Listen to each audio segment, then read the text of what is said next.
for you. Some comments made just moments ago from GOP frontrunner Donald Trump during an interview saying if abortions were made illegal, there should be some form of punishment for women who break the law.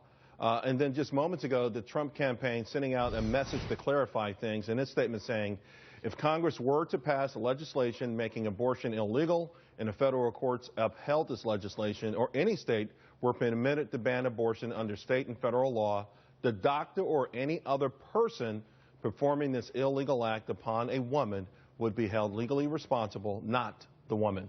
The woman is the victim in this case, as is the life in her womb. My position has not changed. Like Ronald Reagan, I am pro-life with exceptions. President of Family Research Council, Tony Perkins, joins me now.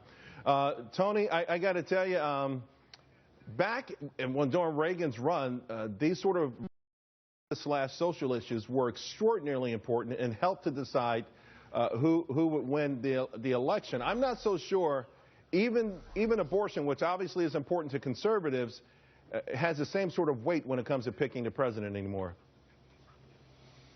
Oh, I don't know. I think when you see this issue, you see the issue of religious liberty. I mean, these are very important issues. I mean, why else would Donald Trump make such a strong statement? Now, he responded thinking he was saying the right thing, but in fact he was not. In fact, what troubles me most about his comments that he made to Chris Matthews was that he said there are some in the Republican Party, some conservatives, who say this should be the case, that women should be punished. I don't know any conservative Republican that says a woman should be punished if she has an abortion. I mean, it's always been held by conservatives that the woman is a victim of the abortionist, and if like in the 20-week ban on abortion, the 5-month ban, it's the doctor who violates the law. It's not the woman who is seeking the abortion. That's always been the holding of conservatives. Right. And I think this shows that Donald Trump is trying to get support of conservatives, but unfortunately he hasn't been around long enough among conservatives to know what they really think and what they believe on these issues. So does this make you question his the authenticity of his transformation,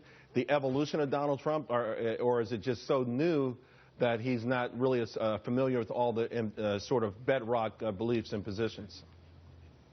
Well, it could be either of the above. I mean, it could be the fact that, you know, do I believe, I'm going to take him at his word that he has a new position, but it's clear he hasn't been around long enough because he's still projecting the things that the left is saying about the right, saying that conservatives want to see women punished for an abortion. That's not the case. I've never heard that from one of my colleagues. I've never heard it either, yeah. So that comes off of a Planned Parenthood fundraising letter. So he's getting his information from the wrong source. If he's on this side now of the life issue, he needs to be hanging out with people who are actually protecting the life of both the mothers and the children. Well, it's a good thing that this statement came out very quickly, so we're glad to see that. Now, I want to talk about religious conservatives and how they feel about what just happened with another Republican, Nathan Dill, turning his back on him, essentially. Of course, the governor rejecting a bill that would have protected faith-based groups if they decided to abstain from providing certain services to gays.